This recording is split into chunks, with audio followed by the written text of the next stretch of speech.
করছি বা বোঝা শুরু করছিলাম, আমরা দেখলাম যে আসলে আমি নিজে একজন চিকিৎসক, কিন্তু যখনই কোনো একটা সেক্টর নিয়ে বোঝার চেষ্টা করছি বা গভীরে যাচ্ছি, দেখছি সমস্যাটা খুব সুপারফিশিয়াল, খুব বেশি কিন্তু জানতে হচ্ছে না। মানে বাংলাদেশের প্রত্যেকটা সেক্টরের অবস্থা এতটাই সুপারফিশিয়ালি, এতটা ড্যামেজ যে গভীরে যাওয়ার আসলে প্রয়োজন পড়ছে না। তো এখানেও আমি গত কয়েক বছরের যদি দেখি, আমার মনে আছে যে যখনই বাজেট পেশ করা হতো সংসদে, তখনই আমরা এই অর্থনীতি নিয়ে খুব আলোচনা টিভিতে দেখতাম। এরপর কিন্তু এই পত্রিকার চতুর্থ পঞ্চম পেজে এটা চলে যেত। তো এখন যে নতুন গণ অভ্যুত্থান পরবর্তী বাংলাদেশ, এখন আমরা তরুণরা যে নতুন বাংলাদেশের স্বপ্ন দেখছি, এখানে অর্থনীতি অন্যতম এবং প্রধান একটা সেক্টর আমাদের কাছে। একটা জিনিস আমরা খুব পরিষ্কারভাবে বুঝছি যে রাজনীতিবিদ বা রাজনৈতিক দলগুলো এই অর্থনীতির সাথে, বাংলাদেশের অর্থনীতির সাথে একদম ওতপ্রোতভাবে জড়িত। তো আমরা যখন নতুন রাজনৈতিক দল বাংলাদেশে আসছি বা এসেছি বা বাংলাদেশের জন্য কাজ করতে চাই, একটা জিনিস আমাদের কাছে স্পষ্ট যে আমাদেরকে আগের থেকে সম্পূর্ণ আলাদা হতে হবে বা অনেকখানি আলাদা হতে হবে। থিওরি আছে, এখানে যারা বিশেষজ্ঞ আছেন আমাদের থেকে কয়েক গুণ বেশি ভালো জানেন, কিন্তু এটার কোনো ইমপ্লিকেশন নাই। এবং মাঝখানে যে রাজনীতির হাতে বা রাজনীতিবিদদের হাতে দেখা গেছে পুরো স্ট্রাকচারটা, ল্যান্ডস্কেপটাই হচ্ছে যখন যে ক্ষমতায় থাকে তার হাতে দুর্ভাগ্যজনকভাবে ছিল। এখন আমরাও যদি এসে সেটারই আরেকটা হই যে কোনো নাম নিয়ে, তাহলে তো আর হলো না। কিন্তু আমার মতো অনেক তরুণ যারা সত্যিকার অর্থে বাংলাদেশকে নিয়ে স্বপ্ন দেখে, আমরা কিন্তু এরকম ভাবি না, সেটা এনসিপির ব্যানারে হোক বা যেভাবেই হোক। মানে অন্যদের মতো হওয়ার জন্য আমি মনে করি না যে এই গণ অভ্যুত্থানের পরে কারো আকাঙ্ক্ষা থাকা উচিত, রাজনৈতিক আকাঙ্ক্ষা থাকা উচিত।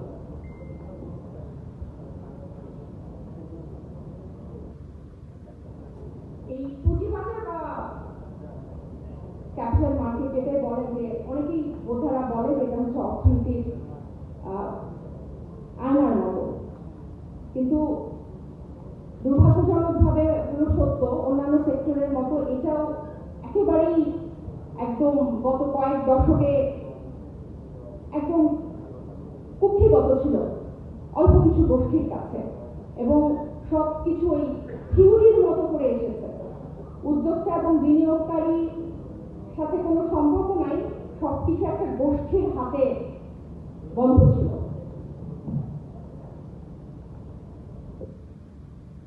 সময় থাকলে আমি অনেক প্রিপারেশন নিয়ে এসেছিলাম অনেক কিছু বলার জন্য, কিন্তু গত 15 বছরের ইতিহাস সবারই জানা, আমি খুব বেশি কিছু বলবো না। গত 15 বছরের এই টাকা পয়সা লুট, ব্যাংক লুট, অর্থ পাচার, সবকিছু বাংলাদেশের অর্থনীতিকে একেবারেই ভঙ্গুর করে দিয়েছে। দেবপ্রিয় স্যার এর বক্তব্য আজকে মিস করলেও, আমি গণমাধ্যমে কাজ করতাম এক সময়, আমার চিকিৎসকের পেশার পাশাপাশি আমি ওনার কথাবার্তা, ওনার লেখা আমি ফলো করতাম। তো ওই কিছুই কিন্তু আমরা শুনে আসছি, কিন্তু এটার ইমপ্লিকেশনটা আমরা দেখছি না। এবং আমরা নতুন হতে পারি এবং এখনো অনেক ইনসিগনিফিকেন্টও হতে পারি, কিন্তু we have to B different. এবং প্রত্যেকটা ক্ষেত্রে, আমি যেহেতু সর্বশেষ বক্তা, আমি থিওরিগুলো আলাদা আলাদা করে বলছি না, কিন্তু প্রত্যেকটা স্পেকট্রামে আমাদেরকে অন্যদের থেকে আলাদা হতে হবে। এবং যে ব্যাংক এবং আর্থিক প্রতিষ্ঠানগুলোতে যে ঋণ খেলাপি প্রায় 20% উপর গেছে, এখন হয়তো 30% উপর যাবে, এটার যে প্রভাব, এবং মূল টোটাল মার্কেটের প্রায় 20% হচ্ছে জুড়ে ব্যাংক বা এনবিএফআই যে ব্যালেন্স শিট সংকটে থাকায় যে বাজারের মধ্যে যে চাপ তৈরি হয়েছে, এগুলো কিন্তু নতুন না, তারা সবাই সবকিছু জানেন। আমাদের এনসিপি যখন এই অর্থনৈতিক সাইডে বা শেয়ার মার্কেটে বা পুঁজিবাজার নিয়ে আমাদের বিশদ এবং সম্পূর্ণ ত্রুটিমুক্ত এবং স্বচ্ছ আমাদের পরিকল্পনা আছে, যেটা এত অল্প সময়ে হয়তো আমরা বলতে পারবো না, কারণ আমাদের মাত্র এখন 3 মাস হবে কিছুদিন পর রাজনৈতিক দল হিসেবে। এবং আমি নিজে ব্যক্তিগতভাবে মনে করি এটা কথায় বলার চেয়ে আমরা যখন কাজে ধীরে ধীরে দেখাবো সেটা আরো বাস্তবসম্মত হবে। প্রত্যেকটা সেক্টরেই যখন আমরা কথা বলছি, শিক্ষা, স্বাস্থ্য, যেখানেই হোক, আজকে অর্থনীতির এখানে বা পুঁজিবাজার নিয়ে কথাগুলো যখন বলি মনে হয় যে অন্যদের মতোই করে কথা বলছি বা সেই স্বপ্ন দেখাচ্ছি, কিন্তু আমি ব্যক্তিগতভাবে মনে করি যে এটা আসলে তখনই আমরা যখন করে দেখাতে পারবো তখনই কিন্তু সেটার গ্রহণযোগ্যতাটা অনেক বেশি হবে, যখন আমরা করে দেখানোটা শুরু করতে পারবো। তারপর আমাদের এনসিপির পক্ষ থেকে আমরা অল্প কিছু, খুব সংক্ষেপে আমি কিছু সুপারিশ বলতে চাই। আমরা জানি যে গত 9 মাসে একটা স্পেশাল টাস্ক ফোর্স করেছে বিসেক এবং বেশ কিছু উদ্যোগ নিয়েছে। তারপরও তাদের উদ্যোগগুলো প্রশংসনীয়। তারপরেও আমাদের কিছু শর্ট টার্ম এবং মিড টার্ম এবং লং টার্মে খুব সংক্ষেপে আমি কিছু সুপারিশের কথা বলতে চাই। শর্ট টার্মের মধ্যে শেয়ার ক্যাটাগরি নির্ধারণে শুধুমাত্র ডিভিডেন্ডের ভিত্তিতে নয়, বরং কোম্পানির যে এজিএফ বা না করার সুযোগকে বিবেচনায় আনা, ফ্লোর প্রাইস ব্যবস্থাকে স্থায়ীভাবে পরিহার করা, কারণ এটি বাজারের স্বাভাবিক গতিও একটা আস্থার পরিপন্থী। স্থানীয়ভাবে ইনভেস্টমেন্ট সামিট আয়োজন করে বিদেশি বিনিয়োগকারীদের আকৃষ্ট করতে হবে।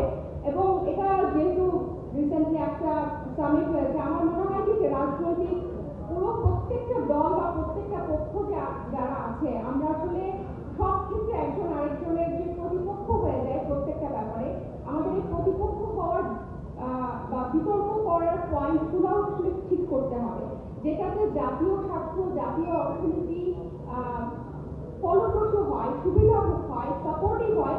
সেই সব জায়গায় আমার মনে হয় আমরা এখন থেকে একমতে পৌঁছানোটাই উচিত হবে। যে আমরা আরেকজনকে ভাই করার জন্য যদি আমাদের দেশেরই কোনো ক্ষতি হয়, এই প্র্যাকটিসটা থেকে আমার মনে হয় এখন আস্তে আস্তে সরে আসা উচিত আর কি। যেহেতু এখন 53 বছর হয়ে গেছে বাংলাদেশের জন্মের, যথেষ্ট হয়েছে, যথেষ্ট শহীদ, আহত, লাশ, রক্ত যথেষ্ট হয়েছে। আমার মনে হয় এবার রাজনৈতিক দলগুলোর জাতীয় স্বার্থে আসলে, যে মোশতাক স্যার যখন বলছিলেন যে স্বার্থ ব্যবহার করে আসলে সংস্কার করতে হবে, তো আমার মনে হয় যে সেই স্বার্থটা আসলে দেশ, এই স্বার্থটা আমরা মনে হয় আমলে নিতে পারি। বিএসইসি স্টক এক্সচেঞ্জ, ব্রোকার এবং বিনিয়োগকারীদের মধ্যে স্বচ্ছ নিয়মিত যোগাযোগ ব্যবস্থার মাধ্যমে এটি আস্থাশীল ও অন্তর্ভুক্তমূলক বাজার গড়ে তুলতে হবে। আর এই শর্ট টার্মের মধ্যে ডিভিডেন্ড ইনকামের দ্বৈত কর পরিহার করা এবং ক্যাপিটাল গেইন ট্যাক্স যৌক্তিক পর্যায়ে আনা,